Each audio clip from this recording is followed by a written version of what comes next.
એટલે એક માતાનો છે. પરમ પૂજ્ય ગુરુદેવે ચારે ચારની વ્યાખ્યા આપી છે પ્રજ્ઞા પુરાણમાં કે માં એટલે કોણ?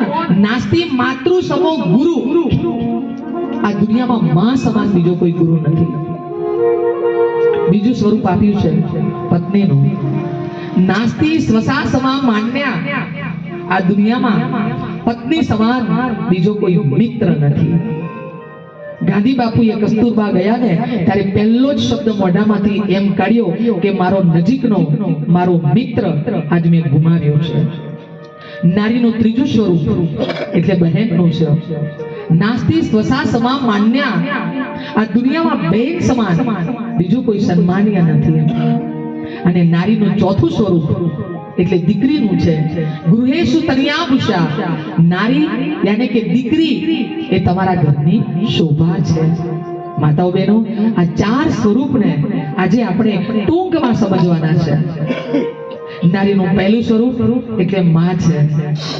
જેની કોઈ ઉપમા ન આપી શકાય ને એનું નામ છે માં. જેની કોઈ સીમા ન હોય ને એનું નામ છે માં.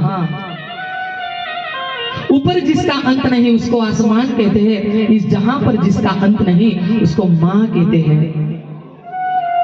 માનું અવતરણ આ ધરતી ઉપર એટલા માટે થયું છે કે પરમાત્મા બધે પહોંચી નથી વળતો, એટલે પરમાત્માએ કીધું કે મારા અંશ સ્વરૂપ મેં આ ધરતી ઉપર માનું સર્જન કર્યું છે. અને આપણી દેશી ભાષામાં કહેવત છે ને કે માએ માં, બીજા બધા વગડાના બા. માં છે તો ઘરની અંદર રોનક છે. જે દીકરાઓ એમ કહેતા હોય ને કે मेरे हिस्से में जमीन आई, मेरे हिस्से में खेत आया, मेरे हिस्से में मकान आया, मेरे हिस्से में संपत्ति आई, पर जो बच्चा वही बोले कि मेरे हिस्से में मेरी माँ आई है, मेरे हिस्से में मेरा बाप है, तो समझ दो ये घરની અંદર સ્વર્ગ છે. જે ઘરની અંદર સ્વર્ગ ક્યારે હોય? જે ઘરની અંદર મા બાપનું અજવાળું હોય ને એ ઘરની અંદર સ્વર્ગ છે. બાકી જ્યારે પ્રેમ, મમતા, કરુણા, સહાનુભૂતિ ના બારણા બંધ થાય છે ને ત્યારે ઘરના બારણા ખુલે છે. જે મા બાપે આપણે આખી જિંદગી મોટા કર્યા હોય એ મા બાપને આપણે એમ જ કહીએ કે હવે તમારી જરૂર નથી. કલકત્તાના જસ્ટિસ ચટ્ટોપાધ્યાયજી હતા, જજ હતા, જજ. અને માં ગામડેથી આવેલા, દર્શન કરવા ગયેલા અને પછી ગામડેથી કલકત્તામાં આવ્યા, હુગલી નદીમાં સ્નાન કર્યું અને સ્નાન કરીને ભીના કપડે, ગુરુદેવ લખે છે કે ભીના કપડે કોર્ટમાં આવી અને ઉભા રહ્યા. આમ જેવા જજ તરીકે બેઠેલા ચટ્ટોપાધ્યાય ઉભા થઈ ગયા અને દોડી અને માના ચરણોમાં એમને નમસ્કાર કર્યા. બધાએ જોયું કે ભીના કપડામાં કે હું જે આ જજ બન્યો છું ને એ આ મારી માનું કારણ છે. અને આ જમાનામાં દીકરાને માં જો ખાલી ઓફિસમાં આવે ને, હે તું શું કરવા આવી? તને ખબર નહીં પડતી? આ મારી ઓફિસ કહેવાય, અહીંયા તારે ન અવાય. ખબર છે ને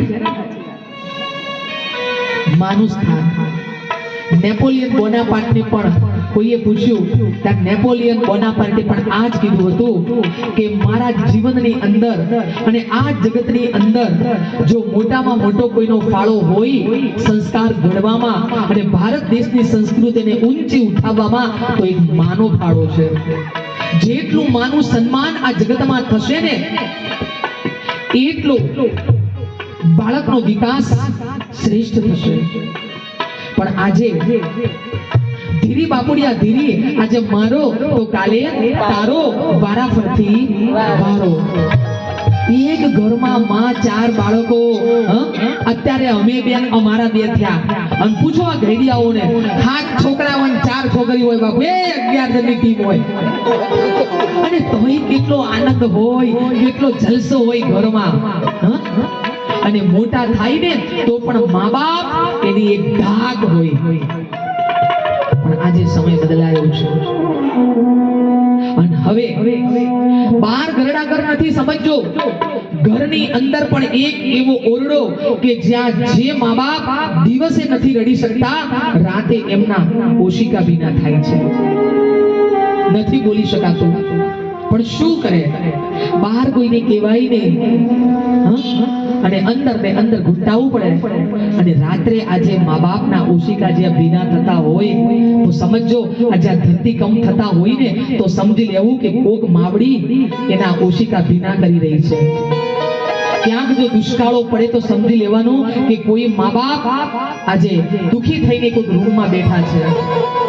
બાકી પહેલાના જમાનામાં જુઓ તો ખરા, આમ રૂપિયો અપાય દાદા જાય, ખબર છે ને, આમ ડેલીએ દાદા બેઠા હોય ને આમ જેડો હાથમાં હોય, કોઈ હેલફેલની તાકાત નથી ઘરની અંદર આવી શકે. દાદાનો ધાક હોય, દાદાનો આમ હાક હોય, બસ એવા દાદાઓના સ્થાન પાછા લાવો. અને તમારા ગામમાં જેઠાલાલની સિરિયલ આવે,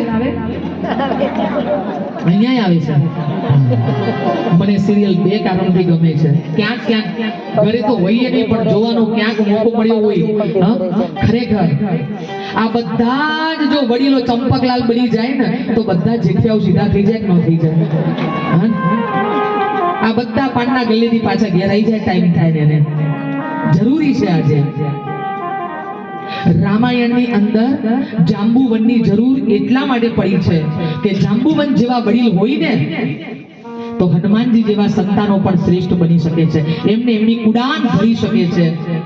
પણ આજે આ વસ્તુ ઓછી થતી જાય છે.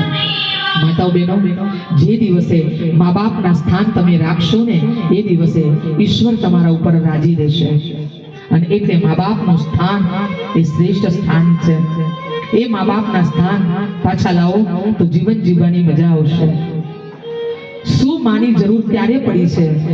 જ્યારે નાના હતા ને ત્યારે યાદ કરો તમે તમારા બધાએ તમારા બચપનને, કે જ્યારે 5 વર્ષના 2 વર્ષના હતા ત્યારે માં વગર આપણને નહોતું ચાલતું. માં વગર આપણો આ માનો છેડો ઝાલ્યો તો માના છેડાને આપણે છોડતા નહોતા. ભાખડીયું ભરીએ પણ તો એ માં જોવે. અરે આજે દાંતણવાડીનો કોઈનો છોકરું ખોવાઈ ગયું હોય ને અને પોલીસ સ્ટેશને બેહાડ્યું હોય ને અને તમે વિશ્વની સુંદરી જતી હોય ને રડતો કહો ને કે આ તારી માં જાય તો એ કહે છે મારી માં નથી, આ મારી માં દાંતણ વેચે છે. માં કદી રૂપાળી ન હોય, ધ્યાન રાખજો. માં એ માં છે, માના રૂપ કદી ન હોય. અને આજે સંતાનોને શરમ આવતી હોય. એક દીકરાને શરમ આવે કારણ કે માં એક આંખે કાણી હતી. એટલે ક્યાંક લઈ જવાનું આવે ને તો દીકરો આગળ પાછો થાય. કોઈ ભાઈબંધો આવવાના હોય ને તો કે મમ્મી તું ગામડે જતી રહો, તાર મારે હમણાં 5 દિવસ બધા મિત્રો મારા ઘરે આવવાના છે. ક્યાંક કંઈક હોય પાર્ટીમાં જવું તો ક્યાંય બહાર ન લઈ જાય, સગાવાળી ન લઈ જાય. અને એક દિવસ તો એવું બને છે કે અચાનક દીકરાની પાર્ટી હોય છે બાળકના, અને ત્યારે માને કહી દીધું કે માં તું હમણાં અંદર રૂમમાં રહેજે, તને ખાવાનું કે 2 કલાક શાંતિ રાખજે, તું બહાર ન આવતી. માં કાંઈ ન બોલી. પાર્ટી પતી ગઈ. પછી દીકરાએ જેવો રૂમ ખોલ્યો ને ત્યારે માથી રહેવાયું નહીં. અને માએ પોતાના દીકરાને પોતે પાસે બેસાડ્યો કે બેટા, આજ દિન સુધી હું સહન કરતી આવી છું કે તું મને વારંવાર કહે છે, હું સમજી ગઈ તું મને કયા કારણથી તું મને આજે મારો વિરોધ કરી રહ્યો છે, પણ બેટા આજે સાંભળી લે, આજે મારી એક આંખ નથી ને, તું જ્યારે 5 વર્ષનો હતો ને ત્યારે ભમરડો રમતા હતા અને ભમરડો કોઈકનો તારી આંખની અંદર વાગ્યો અને તારી આંખની કીકી ફૂટી ગઈ. અને એ વખતે મારી ભર જવાનીમાં આ તને મેં આંખ આપીને તું જે આંખની જોઈએ છે ને એ આંખ મારી છે. ત્યારે એને અહેસાસ થયો અને માને વળગી ગયું કે માં આજ દિન સુધી હું ન સમજ્યો. સમજો માના હૃદયને. અરે જે શાંતિ હિમાલયની ગુફાઓમાં નથી ને એ શાંતિ માના ખોળામાં છે. એટલે દીકરાઓને કહું છું કે ઘરવાળી હાજર ન હોય ને ત્યારે પણ આમ માના ખોળામાં ખાલી માથું મૂકીને એટલું કહેજો કે માં હું તારો, બસ. માને બીજું કાંઈ નથી જોઈતું. માને એના જીવનમાં એનો દીકરો વાલો હોય છે. ગમે તેવી પરિસ્થિતિ હોય ને તો માં પેટે પાટા બાંધીને પણ પોતાના સંતાનોને મોટા ઉછેરી શકે છે. અને તમે જોજો કે મોટા ભાગે માતાઓ નાની ઉંમરમાં વિધવા બની હોય, 4 બાળકો હોય, 2 બાળકો હોય ને, પણ છતાંય માં એને ઘરના કામ કરીને પણ લોકોના કામ કરીને પણ એ બાળકને ઉછેરે છે. એક માનો એકનો એક દીકરો. માએ એને બચપનમાં જ પિતા એના ગુજરી ગયા અને મોટો કરતા કરતા એ 7-8 વર્ષનું બાળક થયું. લોકોના ઘરના કામ કરે માં. અને એક દિવસે વરસાદની ઢીલી થઈ, બહાર જવાયું નહીં. લોકોના ઘરના કામ કરીને માં એ બાળકને ખવડાવતી અને પોતે ખાતી. આજે ખાવા નથી મળ્યું આખો દિવસ. બીજો દિવસ આવી ગયો. ભૂખ્યું બાળક બાપનું મોઢું ન જોવે, ભૂખ્યું બાળક માનું મોઢું જોવે. માની સામે ઉભો રહીને કે માં મને ભૂખ લાગી છે.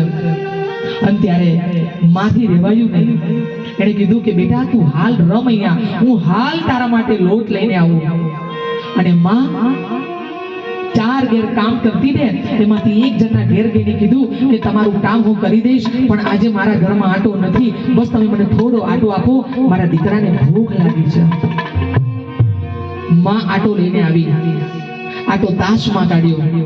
હજી તો હવાયા લાકડા જ્યાં આમ આગ ચોંપવા જાય ત્યાં બાળક એને કીધેલું કે તું 10-15 મિનિટ રમીને આવ, તારા માટે હું હાલ રોટલો બનાવી દઉં.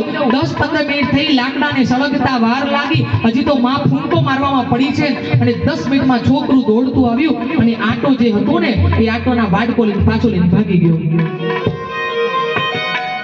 માં આટો જુએ છે તો આટો છે નહીં. અને જેવું બાળક આવ્યું અને માએ જોરથી ખાલી વાડકો લઈને તમાચો મારી દીધો. સમજો, ભૂખ બહુ ભૂંડી છે. ભૂખ કોને કહેવાય? પન્નાલાલ પટેલની વાર્તા માનવીની ભવાઈ વાંચજો કોઈક વાર ભાઈઓ. અદ્ભુત છે ભાઈ. માએ તમાચો માર્યો ત્યારે છોકરાને કીધું કે તું આટો ક્યાં લઈને ગયો? પરાણે હું એક આટો માંગીને લાવીને તું આટો લઈને ક્યાં ગયો? ત્યારે બાળક રડવા લાગ્યો અને બાળકે કીધું કે માં તું આટો લઈને આવીને તે મને બહાર રમવા મોકલ્યો, પણ બહાર એક મદારી આવ્યો અને મદારીએ ખેલ બતાવ્યો અને ખેલ બતાવીને કીધું કે બચ્चे लोग अपने घर जाओ और आटा लेकर आओ, आटा लेकर नहीं आएगा उसकी माँ मर जाएगी. माँ मुझे तू चाहिए. आज के बाद मैं कभी नहीं बोलूंगा कि मुझे भूख लगी है. माँ मेरा बाप तो है नहीं. जो तू मर गई तो मैं किसके सहारे जीऊंगा? માતાઓ બહેનો, આ ભારત દેશની અંદર એવી કેટલી માતાઓ છે. મધર ઇન્ડિયા પિક્ચર ખાલી મધર ઇન્ડિયા નથી, ધ્યાન રાખજો. જે 3 સંતાનોની ભૂખ જોઈ અને જે માં પોતાના દેહનો સોદો કરવા દોડી છે અને લાલાની જોડે દેહનો સોદો કરીને આવી કે લાલા મારા છોકરા ભૂખ્યા છે. આવી મધર ઇન્ડિયા ભારત દેશમાં ક્યાંક ક્યાંક ખૂણે બેઠી હશે કે જેને ખાવા માટે કાંઈ પોતાના બાળકની મજબૂરીઓ માટે.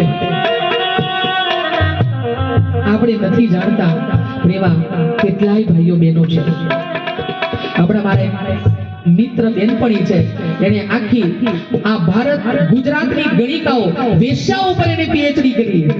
અને ત્યારે એને મને કીધું કે મારા પગ નીચેથી જમીન સરકી ગઈ કે મેડમ એવી કેટલી સ્ત્રીઓ છે, મેં બધાના જોડે આ લોકોને તો સર્વે કરવો પડે, એમાં કેટલા ભાગની સ્ત્રીઓ રડતા રડતા કહેતી હતી કે અમારે અમારા ઘરને ચલાવવા માટે દેહના સોદા કરવા પડે છે.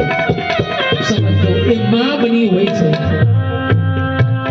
આ પરિસ્થિતિ છે. એટલે માં પોતાની જાતને દાવ ઉપર મૂકી દે પણ પોતાના સંતાનોને કદી ભૂખ્યા નથી રાખતી. એવી કેટલી માં ને કેટલાય દિવસો કદાચ આપણે બધાય જોયા છે કે આપણી માએ કદાચ ખાધું નહીં હોય પણ આપણી માં ભૂખી રહી અને આપણને 2 રોટલામાંથી આપણા પરિવારને ખવડાવ્યું છે. જે છેલ્લે ખાય અને કોઈને ખબર ન પડે ને એનું નામ છે માં. એટલે કહું છું કે ડુંગરા વાળીને ભલે તમે ચુંદડીઓ ચડાવવા જાઓ પણ જ્યાં સુધી તમારા ઘરની ઉંબરા વાળી દુખી હશે ને તો દુનિયાની કોઈ ડુંગરા વાળી તમારી ચુંદડીનો સ્વીકાર નહીં કરે. ધ્યાન રાખજો. ઘરના દેવને દુખી કરી અને પછી જો મંદિરના દેવને મનાવવા જાઓ તો આ દુનિયાનો કોઈ મંદિરનો દેવ કદી પ્રગટ નથી થતો.